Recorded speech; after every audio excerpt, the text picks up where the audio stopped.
Hi, எல்லாரும் எப்படி இருக்கீங்க? எல்லாரும் ரொம்ப நல்லா இருப்பீங்க அப்படின்னு நினைக்கிறேன். இன்னைக்கு வீடியோ பாத்தீங்கன்னா கேஸ் யூஸ் பண்ணாம சிம்பிளான ஒரு lunch menu, induction stove and அந்த இன்னொரு எலக்ட்ரிக் ஹீட்டர்லாம் வச்சு எப்படி பண்றதுன்னு தான் பார்க்க போறோம். ஸோ இன்னைக்கு வந்து சாதம் இதில் வச்சாச்சு, நார்மல் எலக்ட்ரிக் ப்ரெஷர் குக்கரில்.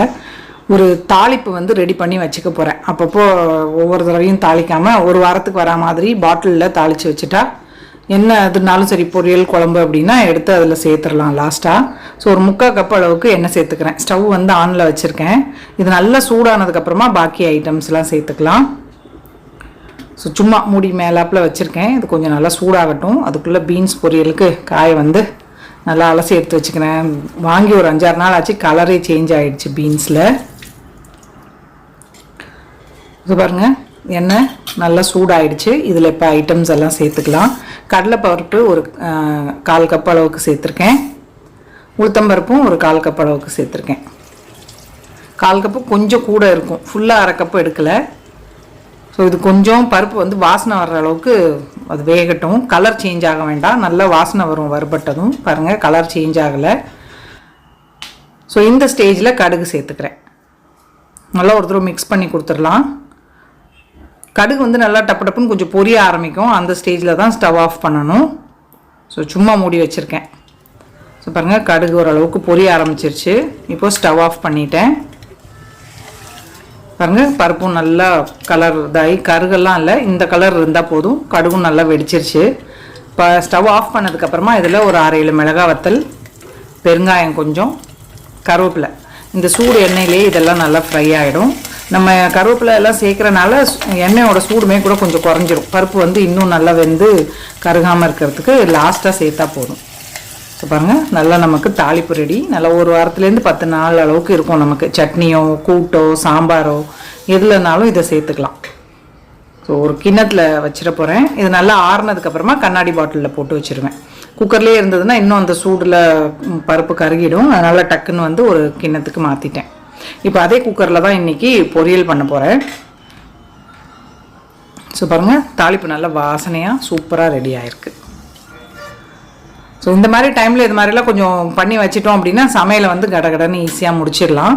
பீன்ஸ் வந்து என்ன பண்ண போகிறேன் அப்படின்னா, காம்பெல்லாம் எடுத்துட்டு நடுவில் ஒரு கீரல் போட்டுட்டு அதை நீள நீளமாக கட் பண்ணி எடுத்திருக்கேன். ஸோ பீன்ஸ் ஃபுல்லாக நல்லா கட் பண்ணி எடுத்தாச்சு. 2 உருளைக்கிழங்கையும் நல்லா நீள நீளமாக கட் பண்ணி எடுத்துக்க போகிறேன். இப்போ என்ன பண்ண போகிறேன் அப்படின்னா, பீன்ஸில் வந்து மசாலாலாம் முதல்ல பெரட்டிடலாம். இது கூட உப்பு, மிளகாத்தூள், மஞ்சத்தூள், மல்லித்தூள், கரம் மசாலா இதெல்லாம் சேர்த்து நல்லா மிக்ஸ் பண்ணிட போகிறேன். உங்களுக்கு என்ன மசாலா வேணுமோ நீங்கள் அதை சேர்த்துக்கலாம். குக்கரில் இந்த ஓப்போஸ் மெத்தட்னு ஒரு யூடியூப் வீடியோஸ்லாம் நிறையா இருக்கும், பார்த்தீங்கன்னா தெரியும்.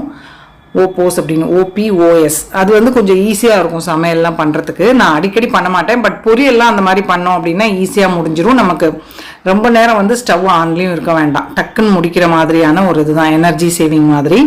ஸோ நான் பார்த்தீங்கன்னா இன்றைக்கி மிளகாத்தூள், மஞ்சத்தூள், மல்லித்தூள், கரம் மசாலா இதுதான் சேர்த்துக்கிறேன். ஸோ இது எல்லாத்தையும் சேர்த்துட்டு நல்லா ஒரு தடவை மிக்ஸ் பண்ணி விட்டுறணும்.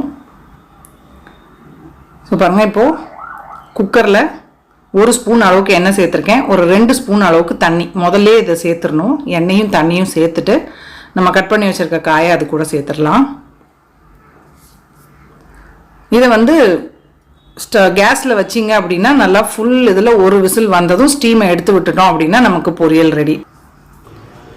மூடி போட்டுட்டு வெயிட்டும் போட்டுட்டு இந்த எலக்ட்ரிக் ஸ்டவ்வில் இன்றைக்கி வைக்க போகிறேன். இதில் வந்து விசில் வருமா என்னன்னு எனக்கு ஒரு டவுட். அதனால் என்ன பண்ணேன்னா, ஒரு 5 நிமிஷம் அலாம் வச்சு விட்டுருக்கேன். 5 நிமிஷம் ஆனதும் ஆஃப் பண்ணிவிட்டு ஸ்டீமை கரண்டி வச்சு ரிலீஸ் பண்ணி விட்டுற போகிறேன். சரியாக இருக்கும். ஸோ இன்றைக்கி தால் வந்து குக்கரில் வைக்காமல் தனியாக தான் வேக வைக்க போகிறேன். இந்த மசூர் தால் அண்ட் பாசிப்பருப்பு குக்கரில் வச்சோன்னா கஞ்சி மாதிரி ஆகிடுது. ஸோ நம்ம ஓப்பன் பேனில் வச்சு செஞ்சோம் அப்படின்னா டேஸ்ட்டு, டெக்ஸ்சர் எல்லாமே நல்லாயிருக்கும். அதனால தான் 1/2 கப்பு பாசிப்பருப்பு, 1/2 கப்பு மசூர் தால் எடுத்திருக்கேன். இதை நல்லா 2-3 தடவை அலசிக்கலாம். குக்கரில் வச்சாலுமே பார்த்தீங்கன்னா எனக்கு என்னவோ இந்த பாசிப்பருப்பு இதெல்லாம் வைக்கிறப்போ டக்குன்னு வெந்துடும். ஆனால் ஒரு மாதிரி கஞ்சி மாதிரி டெக்ஸ்சரில் இருக்கும். நீங்களுமே தனி பேனில் இந்த மாதிரி தால், இந்த 2 தாலும் யூஸ் பண்ணீங்க அப்படின்னா குக்கரில் வைக்காமல் ஓப்பன் பேன் மெத்தடில் செஞ்சு பாருங்கள், நல்லாயிருக்கும். துவரம்பருப்புலாம் நம்ம குக்கரில் வேக வச்சுக்கலாம். அவசரத்துக்கு நான் வைப்பேன் இந்த பாசிப்பருப்பெல்லாம், சாம்பார் அது இதுன்னு. நார்மலாக வந்து இந்த மாதிரி செஞ்சோம் அப்படின்னா தால் சூப்பராக இருக்கும். இதுவுமே சிம்பிளான தால் தான். ஸோ தால் அலசிட்டு வேகிறதுக்கு தேவையான அளவுக்கு தண்ணி சேர்த்துருக்கேன். ஒரு பிரிஞ்சி இலை, ஒரு சின்ன துண்டு பட்டை, 2 கிராம்பு அது வந்து இது கூட சேர்த்துருக்கேன். பச்சை மிளகா 1, நீங்கள் 1 2 உங்களுக்கு காரம் எவ்வளோ தேவையோ அந்த அளவுக்கு நீங்கள் சேர்த்துக்கலாம். ஸோ ஒரு பச்சை மிளகா கட் பண்ணி சேர்த்துருக்கேன். பொடியாக கட் பண்ண இஞ்சி ஒரு சின்ன துண்டு, கொஞ்சமாக எண்ணெய். தண்ணி வந்து கம்மியாக தான் இருக்குது, நமக்கு பார்த்துட்டு தேவைப்பட்டால் இன்னும் கொஞ்சம் சுடு தண்ணி கூட சேர்த்துக்கலாம். சின்ன வெங்காயம் 2 3 இது கூடயே கட் பண்ணி சேர்த்துக்க போகிறேன். தாளிப்பு நம்ம ரெடி பண்ணியிருக்கோம் இல்லையா, அந்த தாளிப்பு தான் இது கூட சேர்ப்பேன். ஸோ கொஞ்சமாக மஞ்சத்தூளும் சேர்த்தாச்சு. உப்பு வெந்ததுக்கப்புறம் சேர்த்தா போதும். ஸோ இது வந்து நல்லா மலர்ந்து வந்ததுக்கப்புறமா என்ன பண்ணேன் அப்படின்னா, கொஞ்சமாக மைக்ரோவேவில் தண்ணி எவ்வளோ தேவையோ அந்த அளவுக்கு கொதிக்க வச்சு சேர்த்துருந்தேன். இங்கே பாருங்கள் 5 மினிட்ஸில் காயை ஆஃப் பண்ணிட்டேன். இப்போ ஸ்டீம் ஃபுல்லாக நல்லா எடுத்து விட்டுட்டேன். பாருங்கள் காய் நல்லா வெந்து நம்ம ஊற்றின தண்ணியெலாம் இருக்கவே இருக்காது அடியில். இப்போ இது கூட தாளிப்பு ரெடி பண்ணியிருந்தோம் பார்த்தீங்களா, அதை வந்து கொஞ்சமாக இது கூட சேர்த்துக்கணும். மல்லி இலையும் வாசனைக்கு கொஞ்சம் சேர்த்துக்கிறேன். ஸோ பாருங்கள் தாளிப்பு வந்து ஒரு ஸ்பூன் இதில் சேர்த்துட்டு மிக்ஸ் பண்ணிட்டோம் அப்படின்னா நமக்கு பொரியல் ரெடி. சட்டுன்னு ரெடி ஆகிடும். நீங்கள் தேங்காய் போடுற பொரியல்னாலுமே தேங்காவை மட்டும் லாஸ்ட்டாக மேலே போட்டுட்டு அப்படியே மூடி போட்டு ஒரு விசில், நீங்கள் நார்மலாக ஸ்டவ்வில் பண்ணுறீங்கன்னா ஒரு விசில் விட்டுட்டு ஆஃப் பண்ணோடனே ஸ்டீமை நல்லா எடுத்து விட்டுருங்க. ஃபுல்லுமே ஒரு கரண்டி வச்சு காய் வந்து உங்களுக்கு பர்ஃபெக்டாக வந்திருக்கும். பீன்ஸு, அவரைக்காய் அந்த மாதிரி பொரியல்லாம் நீங்கள் அதில் பண்ணிங்கன்னா சூப்பராக இருக்கும். ஸோ இப்போது தால் பார்த்திங்கன்னா நல்லா தலை கொதிச்சிட்ருக்கு. கொஞ்சம் தண்ணி சேர்த்துருந்தேன், நல்லா வெந்துருச்சு. அவ்வளோதான், நமக்கு தால் கிட்டத்தட்ட ரெடி. இதுலேயுமே பார்த்திங்கன்னா ஒரு 1.5 ஸ்பூன் அளவுக்கு தாளிப்பு சேர்த்துக்கிறேன்.